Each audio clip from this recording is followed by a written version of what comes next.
News पहुंचाएगा हर खबर आप तक। जी नाज़रीन, मैं हूं आपका मेज़बान असलम खान और आप देख रहे हैं CNBC सिटी न्यूज़। आज फिर मेरे साथ वो शख्सियत मौजूद हैं, एक सियासतदान, एक बिजनेसमैन और एक फलाही काम करने वाला बंदा, जिसने अपनी पूरी ज़िंदगी सियासत को दी और पाकिस्तान पीपल्स पार्टी को, और एक तरफ फलाही काम करने में भी बढ़ चढ़ कर हिस्सा लिया। तो आज मेरे साथ फिर एक बार मौजूद हैं हाजी अब्दुल रज़ाक अगर साहब। और अभी जो गुज़श्ता दिनों में आपने देखा कि चैम्बर ऑफ कॉमर्स के इलेक्शन हुए, तो आइए उसके बारे में पूछता हूँ कि क्या कहेंगे। जिस तरीके से उन्होंने जीत हासिल की, काबिल दीद है, बहुत प्यारा जीता, तो आज इसके बारे में क्या कहेंगे। अस्सलाम वालेकुम। वालेकुम सलाम, बिस्मिल्लाहिर्रहमानिर्रहीम। इस दफ़ा जो इलेक्शन हुआ था, आपको मैंने पहले भी बताया था, इंशाल्लाह हम बहुत बड़ी मार्जिन से जीतेंगे और अल्लाह के फजल से हमने बहुत बड़ी मार्जिन से जीते हैं। तकरीबन 82% वोट हम लोग ने लिए हैं कई जगह पे, और कई जगह पे हमको 80% भी वोट मिले हैं। तो हमारा कैंडिडेट 1 से लेके 30 तक पूरे के पूरे जीत गए माशाल्लाह, और अच्छी कामयाबी हुई है। और ये इलेक्शन में हर किसी ने मेहनत की है, और उनको पता है जो भी बिजनेसमैन ग्रुप है BMG का, सिराज कासम तेली ग्रुप है हमारा, और हमने सिराज कासम तेली की जो हम तक मेहनत है इसके अंदर, हमने उसके लिए पूरा अपना मेहनत की है। हर लोगों ने, जुबैर मोतीवाला साहब, जावेद बिलवानी साहब, जुनैद माकड़ा साहब, आसिफ बालागाम साहब, और कई हमारे लीडर हैं, ताहिर खालिद साहब, अबरार साहब, इदरीस सदर वाले साहब, काफ़ी लोगों ने बड़ी अनथक मेहनत की है। हफीज़ अजीज़ साहब, साकिब बिलवानी साहब, और इसके अलावा साकिब गुडलक जोड़िए कपड़ा मार्केट से। हमारा कपड़ा मार्केट जो है वो हेड क्वार्टर है जो BMG का, साइड से भी काफ़ी मदद हुई। यूनुस बशीर साहब ने बड़ी मेहनत की। तो हर बंदे ने अपना अपना काम रोल अदा किया। ख़ास करके हमारे बहुत बड़े टाइकून बिजनेसमैन अकील करीम डेडी, उन्होंने बड़ी मेहनत की, उन्होंने पूरा साथ दिया, आखिर तक खड़े रहे, बड़ी मेहनत की। उनकी भी मेहनत बहुत हद तक मेहनत थी। हाजी साहब, इसमें तो कोई शक नहीं कि जब मैंने पहला इंटरव्यू जीतने से पहले किया था, शायद 2-3 दिन पहले, तो आपने खुलकर कहा, एक निशानदेही करी कि हम बहुत अच्छे मार्जिन से जीतेंगे।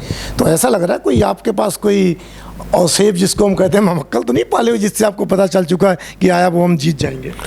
यार हम लोग जो हैं 26 साल से सिराज कासम तेली के साथ थे, हैं और रहेंगे इंशाल्लाह। तो हमको एक आइडिया हो जाता है इलेक्शन का, और लोगों का, कैंडिडेट का भी आइडिया हो जाता है। हमने सारे बड़े अच्छे कैंडिडेट लिए हैं, यंग कैंडिडेट लिए हैं, 35 साल के कैंडिडेट हैं, कोई 40 साल का है, बड़े यंग लिए हैं और पढ़े लिखे लोग लेके आए हैं। इंशाल्लाह इस दफ़ा चैम्बर में हम काम करेंगे, और लोगों के काम जो है ना हम करके दिखाएंगे। हम सिर्फ बातें नहीं करते, और हमारा जो लीडरशिप है और हमारा जो काम करने के तरीके हैं वो बिल्कुल साफ़ सुथरा काम चाहते हैं। हम किसी से गलत काम नहीं कराएंगे और ना करेंगे। हम जो भी साफ़ सुथरा काम होगा आएंगे, उसके लिए हम पूरे 24 घंटे क्या, पूरे रात दिन हम खड़े हैं उसके लिए, उसके साथ, और काम उसका करेंगे, और जायज़ काम बिल्कुल करेंगे।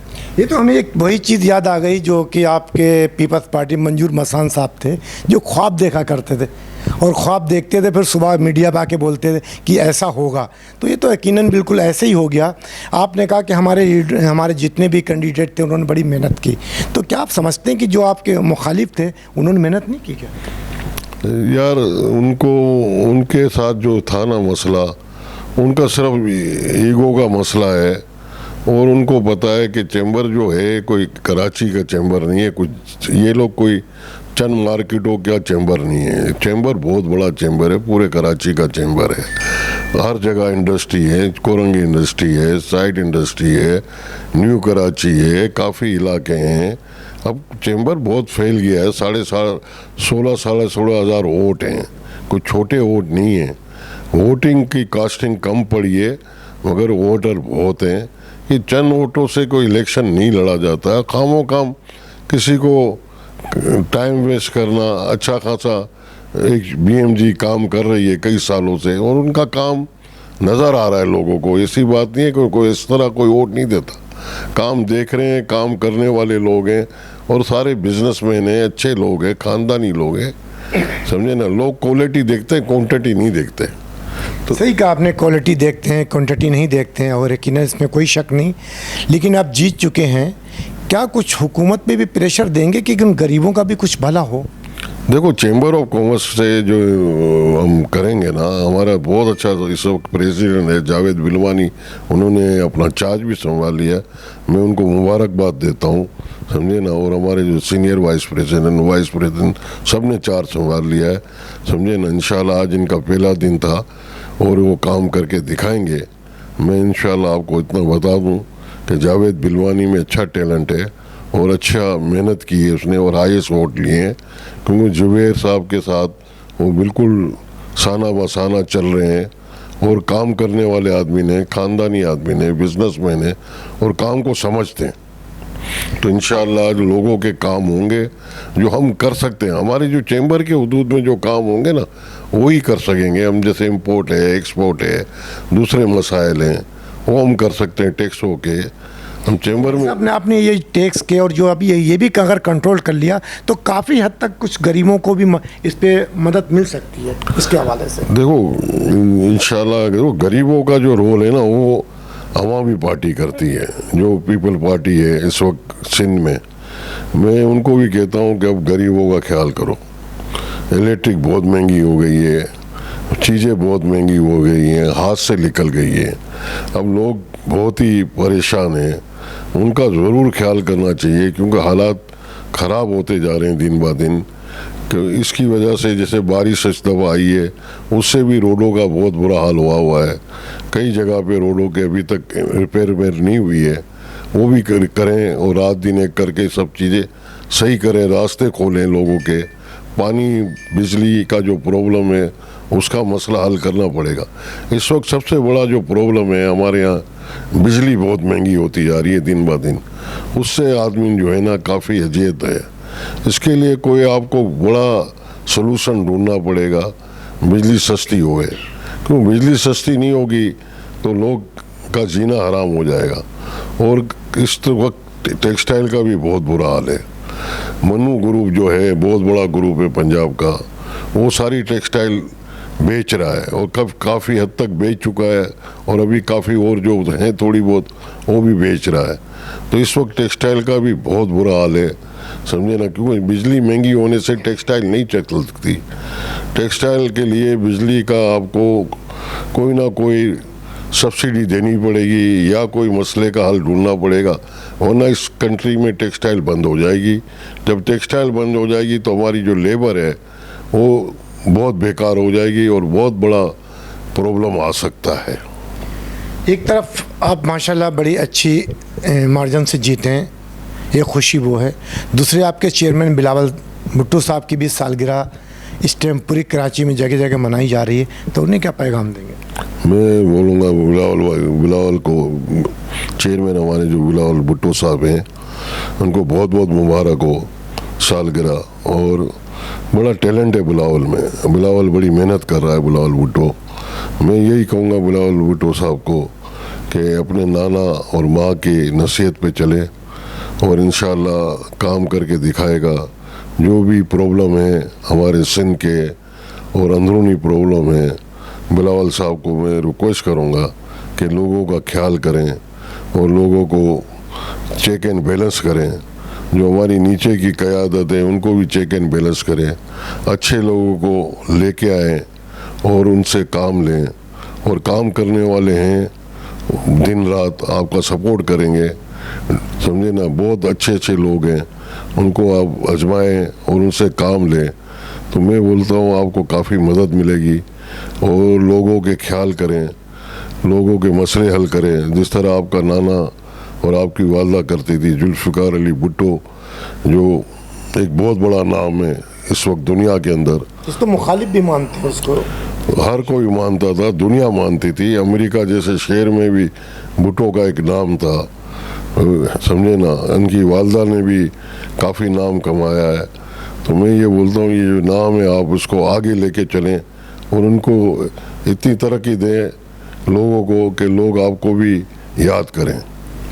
बिलावल भुट्टो साहब, बिलावल जरदारी साहब, आप एक बार गौर करें और सोचें और देखें कि जो आपके करीब करीब लोग हैं, इन जैसे अगर साहब जैसे लोगों को, जिनकी पूरी ज़िंदगी का एक तजर्बा है हर चीज़ का, सियासत का भी है, सामाजिक काम का भी है, बिजनेसमैन का भी, और एक बिजनेसमैन भी हैं, ऐसे लोगों को लाएं, इनसे कुछ सीखें, क्योंकि आप इनके सामने बच्चे हैं, लेकिन आज भी आपका ये एहतराम करते हैं कि हमारे चेयरमैन हैं एक सीट के हवाले से, लेकिन आप बच्चे हैं भी। ऐसे लोगों को लाएं, सीखें, बेलौस खिदमत करने वाले बड़े लोग पड़े हैं आपके पाकिस्तान पीपल्स पार्टी में, जो कि आपके साथ चलना चाहते हैं, मेहनत करना चाहते हैं, पाकिस्तान के लिए कुछ करना चाहते हैं, लेकिन आपको कौन बहका रहा है, क्या कह रहा है, समझ में नहीं आ रहा। मैं कई इंटरव्यू अगर साहब के कर चुका हूँ और भी लोगों की किए हैं, लेकिन हकीकत में ऐसे लोगों को सामने लाएं जो आपके लिए काम करेंगे, आपके पीपल्स पार्टी के लिए काम करेंगे, ताकि आपका भी नाम होगा। इन्होंने तो अपनी ज़िंदगी गुजार दी, ताकि ये नहीं चाहते हैं कि हमारी पाकिस्तान पीपल्स पार्टी से जो इनकी वाबस्तगी है पूरी ज़िंदगी। और मैं एक चीज़ और बताता चलूँ, जो कि मैंने पहले भी कहा था कि जब मैंने सवाल किया था कि पाकिस्तान पीपल्स पार्टी क्यों नहीं छोड़ा जब अभी तक आपको ओहदा नहीं मिला, तो बड़े मुझे दुख भी हुआ और बड़ी फ़ख्र भी था कि कहा कि मैं पाकिस्तान पीपल्स पार्टी में मर जाऊंगा, लेकिन पाकिस्तान पीपल्स पार्टी नहीं छोड़ूंगा। तो ये बड़े फ़ख्र की बात है। बस सोचना चाहिए पाकिस्तान पीपल्स पार्टी के उन रहनुमाओं को, उन कायदीन को, जो ऐसे लोगों का भी पीछे रखा हुआ है, इनसे कुछ काम लें पाकिस्तान के लिए। तो आखिरी क्या पैगाम देंगे अब अगर साहब? मेरे तर्जुबे से फ़ायदा उठाएं। मेरे पास काफ़ी तर्जुबा है माशाल्लाह, मैंने काफ़ी मेहनत की है दिन रात, समझे ना। मैं टेक्सटाइल के अंदर भी काफ़ी पुराना हूँ, काम जानता हूँ, कंस्ट्रक्शन का भी काम जानता हूँ। कंस्ट्रक्शन का तो इधर ये हाल है लोगों ने कि जो अच्छी अच्छी सोसाइटियाँ के जो हैं उनको तबाह कर दिया है, हाई राइज बिल्डिंग बना बना के, समझे ना। तो बहुत बड़ा नुकसान हुआ है इस कंट्री के अंदर। जैसे ये बादराबाद का एरिया वैसा लगता है जैसे खारादर लगता है, समझे ना। इस तरह लोगों ने, चंद बिल्डर हैं या माफिया जो ये इस वक्त छाए हुए हैं यहाँ पे, और उनको हर तरीके से लोगों को टॉर्चर कर रहे हैं, बड़ी बड़ी बिल्डिंगें बना रहे हैं, समझे ना, जो कि नक्शे भी पास नहीं होते हैं और एक्स्ट्रा ऑर्डिनरी काम हो रहा है। तो इस तरह से भी लोगों को काफ़ी प्रॉब्लम हो रहा है। अब लोग कहाँ क्या करेंगे, जब सोसाइटी में रहते हैं, यहाँ से बेच के डिफेंस जाते हैं, कोई किधर जाता है। ये भी जाती है, एक सोसाइटी होनी चाहिए, वो सोसाइटी होनी चाहिए, उसके अंदर कमर्शियल अलाउ नहीं करे। और जिन्होंने किया है आज तक इतने कमर्शियल प्रोजेक्ट बनाए हैं, उनका चेक एंड बैलेंस करें, उनकी जो रेखी करें, क्या कौन कौन इसमें इन्वॉल्व है, समझे ना। तो ये काफ़ी चीज़ें सही हो सकती हैं, और काफ़ी चीज़ें जो है रेवेन्यू बहुत रिकवर हो सकता है। रेवेन्यू रिकवर करना हो तो उसके लिए बड़े रास्ते हैं, समझे ना। टैक्स के लिए जो ये झगड़े चल रहे हैं, तो टैक्स में तो बोलता हूँ टैक्स जो है ना, फिक्स टैक्स लगा दो। आपको रेवेन्यू चाहिए इतने अरब का, आपको मिल जाएगा, 100% मिलेगा। आप फिक्स टैक्स लगाएं और एक इलाका वाइज लगाएं तो आपको बिल्कुल मिलेगा। जिस तरह मकानों का भी फिक्स टैक्स करते हैं, 500 गज का इतना, 1000 गज का इतना, तो इधर इस तरह आपको बड़ा रेवेन्यू मिलेगा। इसी तरह सेल टैक्स का भी आप फिक्स कर दें, समझे ना, तो नो रिफंडेबल 2% या 3% जो भी है, उससे भी आपको रेवेन्यू काफ़ी मिलेगा। ये जो है ना 18%, ये सब इसमें काफ़ी जो है ना घपले शपले होते हैं, समझे ना। उसमें काफ़ी अंडर इनवाइस जो है चक्कर है। इसी तरह पोर्ट पे जो इंपोर्ट का माल है उसके अंदर भी काफ़ी रेवेन्यू का मसला है। तो रेवेन्यू काफ़ी आ सकता है और आराम से मिल सकता है, जो कि ये अंडर कट नहीं हो तो बहुत अच्छा रेवेन्यू मिल सकता है, समझे ना। इंपोर्ट पे भी, हर जगह पे भी, समझे ना। तो अगर जो आप रेवेन्यू लेना चाह रहे हैं तो रेवेन्यू बहुत मिल सकता है। हाजी साहब, एक चीज़ मैंने देखी, रोडों पे हम जब कवरेज करने के लिए निकलते हैं, अगर हम उस पर थोड़ा कंट्रोल करें तो बहुत कुछ हो सकता है। जिस तरीके से आपने देखा कि गदागर कराची के अंदर बहुत भरे हुए हैं बाहर से आके, लेकिन उस पर कोई चेक एंड बैलेंस नहीं, कौन आ रहा, कहाँ से आ रहा, पुलों के नीचे बैठे हुए हैं। जो यहाँ के रिहायशी हैं वो परेशान हैं। इधर वो सैलानी खाना खिला रही, उधर जेडीसी खिला रही, उधर चीपा खिला रही, आराम से बकरे का गोश्त खाते हैं और मस्त रहते हैं, और इधर चोरियाँ भी कर रहे हैं भीख में। तो इस पर कुछ चेक बैलेंस नहीं हो सकता यार ट्रैफिक का तो देखो, आपको पता है जितने ट्रैफिक पुलिस वाले हैं ना, ये सिग्नल के बाहर खड़े होते हैं, खाली पकड़ने के चक्करों में होते हैं। ट्रैफिक वाले कभी भी सही तरीके से ट्रैफिक का जो रूल नहीं करते, सिर्फ चालान करने के चक्करों में होते हैं और बस मौका ढूंढते, कोई इस तरह की गाड़ी हो, कोई बल्ब टूटा हुआ है, कोई ये टूटा हुआ है। अरे भाई, आप सिग्नल पे सिग्नलिंग करो, बराबर लोगों को हैंडलिंग करो, लोगों को सिखाओ। आज तक का आप देख लो, जितने भी सिग्नल पे बाद आप वीडियो बना लो, पैसे ही लेते रहे हैं सब ट्रैफिक पुलिस। लेकिन गदागर जो आए हुए हैं, जिन्होंने पूरा एक शहर को माफिया बना दिया, गदागर जो आए हैं बाहर से, समझे ना, तो रोकने का प्रोग्राम है कि भाई जहाँ तक आपका जो मैंने आपको पहले बोला कि आपको याद है, पहले मैंने इंटरव्यू में आपको बोला था, जो पुलिस है इलाका वाइज पुलिस रखेंगे ना, तो आपके इलाके सही हो जाएंगे। इनको पता है कि कौन क्रिमिनल आदमी है, कौन हमारे इलाके में ख़राब है, मोहल्ले में कौन ख़राब है। इलाका वाइज पुलिस नहीं होगी तो कैसे आपका कंट्रोल होगा। आप देख लो ना, एक SHO आ रहा है लारखाना से, एक SHO आ रहा है शक्कर से, कोई पंजाब से, उसके बारे में पता ही नहीं। कई तो ऐसे लकीर के फ़कीर हैं, कईयों के पास तो तालीम भी नहीं है यार, तो किस तरह होगा। मैंने पहले भी बोला, अच्छे पढ़े लिखे SHO लाओ, एक क्वालिफिकेशन वाले लाओ, अच्छी तनख्वाहें दो, थोड़े रखो SHO मगर अच्छे रखो, क्वालिटी वाले। देखो इंशाल्लाह उनको पूरा होगा खाना पीना। तो हराम ही जब रिश्वत ही चलेगी तो कैसे काम चलेगा, समझे। हर थानेदार कैसे चलेगा। आप थानेदार की SHO को पूछो तो बोलता है यार हम क्या करें, हमारा खर्चा ही पूरा नहीं होता, समझे ना। इसी तरह पुलिस वाले को पूछो, वो भी यही बोलता है। अब तो इस तरह तो नहीं चल सकता ना निज़ाम, जब तक सही तरीके के, जिस तरह हमारा फौजी सिस्टम है, फौज को सलाम है, मैं बताऊँ, रेंजर्स है, फौज है, उनका देखो एक सिस्टम है, उनके बाद जो भी काम करते हैं वो क्वालिटी वाले लोग होते हैं, पढ़े लिखे हैं, ठीक उनको एक्सरसाइज कराते हैं, ठीक इनको सर्विस देते हैं, ठीक उनको एक्सपीरियंस करते हैं, वो आके बराबर देखो बात करते हैं तरीके से, तो उनको आता है काम करने के लिए और काम कराना जानते हैं। हमको फ़ौज की ज़रूरत इसीलिए पड़ती है कि फ़ौज के अंदर टैलेंट है, समझे ना। फ़ौज के अंदर बहुत टैलेंट है, समझे ना। फ़ौज बगैर मुल्क नहीं चल सकता। जो फ़ौज के बगैर मुल्क चलाने की बात करता है, कभी भी नहीं चलेगा। फ़ौज जब तक नहीं होगी इस मुल्क को नहीं चला सकते आप लोग। ये फ़ौज की वजह से ही हमारी मुल्क चल रहा है और हमारा मुल्क टिपिकल मुल्क है। हमारे यहाँ देखो, कोई सराई है, कोई पंजाबी है, कोई उर्दू स्पीकिंग है, हर लैंग्वेज है, कोई पठान है, कोई बलोची है, कोई मकरानी है, कोई मेमन है, कोई गुजराती। तो हमारी जो मुल्क बना हुआ है अलग, बड़ा सिस्टमेटिक नहीं है, तो उसको संभालना भी कोई आसान बात नहीं है कि हर कोई बोले कि मैं ये कर दूँगा वो कर दूँगा। बहुत फ़र्क है मुल्क के अंदर चलाना, इतना आसान नहीं है जितना बोलना आसान है। तो ये मुल्क जो चल रहा है, जैसे जंग पे सरहद है, वहाँ पे उनको मुंह देना, समझे, बहुत बड़ी बात होती है। कोई समझे, कई हमारे फौजी शहीद हो गए, समझे ना। हम लोग ये देखो क्या हाल है, फौज के बगैर कंट्री नहीं चल सकती। ये फौज के बगैर जो बातें करते हैं, फौज के ये इस तरह की बहुत गलत कर रहे हैं काम, मुल्क को तबाह कर रहे हैं, आप समझे ना। तो फौज है तो मुल्क चल सकता है, फौज के साथ कॉम्प्रोमाइज़ होना चाहिए। फौज का अपना अलग रोल है, आप अपना अलग रोल अदा करें। आपको नौबत ही नहीं पड़े कि फ़ौज को इस तरह की बातें करने की, आप ऐसी वो मौका नहीं दें कि फ़ौज अपनी जगह पे काम करे, आप अपनी जगह पे काम करें।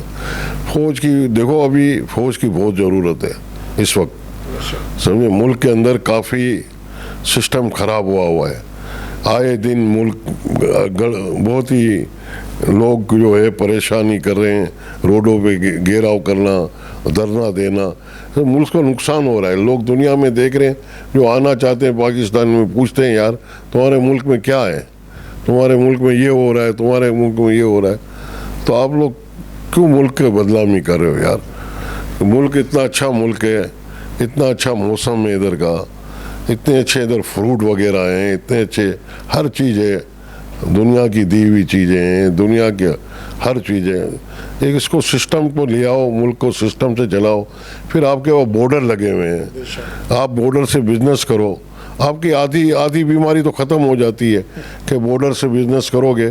चाइना, इंडिया, ईरान, अफगानिस्तान सब आपको बॉर्डर लगते हैं, और सबसे आपका जो है वॉकिंग डिस्टेंस है यूँ देखना जाए तो आपका ट्रांसपोर्ट भी सस्ता पड़ेगा, चीज़ें भी सस्ती पड़ेगी, लोग खुशबाश होंगे, लोगों का आना जाना होगा।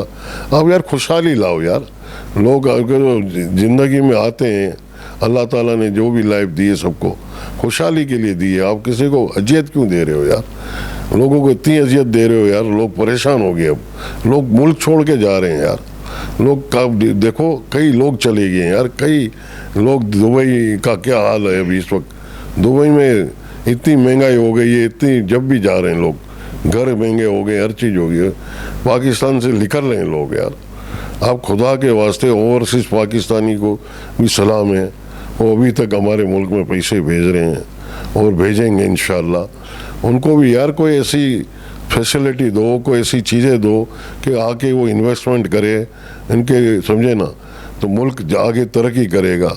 ये गाड़ियों का जो इम्पोर्ट है या और चीज़ों को वो इम्पोर्ट अलाउ कर दें, फॉरेन इन्वेस्टमेंट लेके आए, फॉरेनर को इम्पोर्ट का अलाउ कर दें, हमारा फॉरेन एक्सचेंज बच जाएगा इम्पोर्ट का, और हमारा कर्जा काफ़ी उतर जाएगा। इस तरह की पॉलिसियाँ लाएँ। काफ़ी पॉलिसी ऐसी है कि हम कर्जा उतार सकते हैं और कई चीज़ें हम सही कर सकते हैं। करने वाला होना चाहिए ना। अभी करने वाले की नीयत यही है कि मेरे को कितना इनकम मिलेगी, तो कहाँ से मुल्क चलेगा? मुल्क चलाने के लिए अपने आप को मारना पड़ता है अंदर से, समझे ना, तो जब जाके मुल्क चलता है। आपको कुर्बानी देनी पड़ती है। हाजी साहब, सारी चीज़ें तो हो गई, बताया आपने चैम्बर ऑफ कॉमर्स के बारे में, अपनी पार्टी के बारे में, महंगाई के बारे में। तो इलेक्ट्रिक के बारे में क्या कहेंगे? और जो आपके साथी हैं इलियास मेमन साहब और सब हैं, इसके बारे में क्या कहेंगे थोड़ा? यार इलेक्ट्रिक के बारे में तो ये जो बड़े ये जो प्लांट लगे हैं जो IPP के, जिनको इतनी बड़ी जो फंडिंग हो रही है, ये फ़ौरन बंद होनी चाहिए। और छोटे प्लांट जो बंद है, हमारा भी बंद है, उसको फ़ौरन चालू करें। जो गैस पे हैं वो सस्ती बिजली दे रहे हैं, तो उनसे बिजली लेके मुल्क को बचाना है। तो यार कोई रास्ते निकालो। कोई लोग देखो, हमने भी प्लांट लगाया है, आपके कहने पे लगाया है, आप लोग ने हमको परमिशन दी और हमको नेपरा ने लाइसेंस दिया, हमने लगाया, हमारा टैरिफ ही कम कर दिया, और अभी तक हमको पेमेंट नहीं मिल रही। हम कई सालों से धक्के खा रहे हैं पेमेंट के लिए, कोई हमको पेमेंट के लिए कोई सुनने वाला नहीं है। हैदराबाद हेस्को वापडा जो है वो कोई सुनते ही नहीं रहा हमारा कोई पेमेंट के बारे में। ना नेपरा को हमने लिखा हुआ है खत, नेपरा से हम सोर्स भी लगा रहे हैं, साफ बात है। हमको कोई जवाब, रिस्पॉन्स ही नहीं मिल रहा। पेमेंट हमारी रोक के बैठी हुई है और गैस हमारी बंद कर दी है, तो हम किस तरह प्लांट चलाएं? और हमको पेमेंटें नहीं देते, रो के पेमेंटें देते हैं। हमारा टैरिफ इतना कम कर दिया है कि हमको नुकसान हो रहा है चलाने से। या आप कोई भी चेक करा ले, ऑडिट करा ले, हमको नुकसान हो रहा है। हमारे प्लांट बन पड़े हैं, हमारा प्लांट ख़राब हो रहा है। हमने फॉरेन एक्शन मंगाया, फॉरेन एक्शन से प्लांट लगाया। ओवरसीज़ पाकिस्तान मेरे भाई रहते हैं अमेरिका से, उन्होंने पैसे भेजे और हमने प्लांट लगाया। एक स्कीम निकाली थी, समझे ना, प्लांट की, जो कि 10 मेगावाट से ज़्यादा का जो प्लांट लगाएगा उसको फॉरेन एक्सचेंज लेके आए। उस प्लांट में भी हमने फॉरेन एक्सचेंज लेके लगाया, समझे ना। इस वक्त हमारे को पेमेंट भी नहीं मिल रही है और हमारा बैंक का जो है काफ़ी मसला चल रहा है। तो कई प्लांट ऐसे मेरी तरह बंद पड़े हुए, समझे ना, कई प्लांट बंद पड़े हुए, कई प्लांट बेच भी दिए। हाईटेक वाले ने बेच दिया, समझे ना, आज इस्माइल वाले ने बेच दिया, फिंकोटेक्स वाले ने बेच दिया, कई लोगों ने बेच दिए प्लांट, और कई प्लांट बंद पड़े हैं। कई लोग प्लांट बेचारे बैंक की वजह, बैंक के इंटरेस्ट लग रहा है। तो इस तरह के जो इन्वेस्टमेंट होगी, और साफ़ सुथरी इन्वेस्टमेंट का कोई जिनका नहीं है, जिधर उधर फॉरेन एक्सचेंज में पैसे दे रहे हैं। ये विंड पावर को देखो तो फॉरेन एक्सचेंज में पैसे दे रहे हैं। जो बंद भी हो तो उनको पैसे मिलते हैं। हम लोग को तो पावर प्लांट बंद हो जाता है तो फिर भी पैसे नहीं मिलते।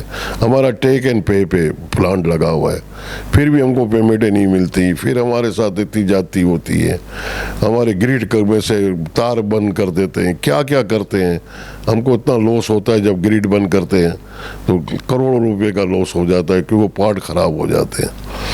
बात रही फिर चैम्बर के इलेक्शन की, तो चैम्बर के इलेक्शन में हमारे बड़ी मेहनत की लोगों ने। ये जो इतने जो है ना, ये अपने तारिक रोड में इलियास मेमन साहब, अतीक मीर, आलम और काफ़ी लोगों ने, जितनी भी ये छोटी मार्केट के जो हैं, बड़ी मार्केट छोटी मार्केट सबके जो अहदेदारों ने, उन्होंने हमारे को फुल सपोर्ट किया। मैं उनको भी सलाम करता हूँ। सदर वाले अपने इरफान के साहब के बेटे ने, रिजवान ने भी काफ़ी साथ दिया, वहाँ से सलीम मेमन ने भी काफ़ी साथ दिया। मैं इन सबको सलाम करता हूँ, समझे ना। फिर स्टॉक एक्सचेंज वाले हैं, उन्होंने भी बड़ा साथ दिया, आरिफ हबीब साहब ने, और इसके अलावा याकूब साहब हैं, अकील करीम रेड्डी साहब तो थे ही थे हमारे साथ। इसके अलावा कई और लोगों ने हमारा काफ़ी अच्छा साथ दिया और हमको काफ़ी हिम्मत दी। राजू साहब ने साथ दिया, समझे ना।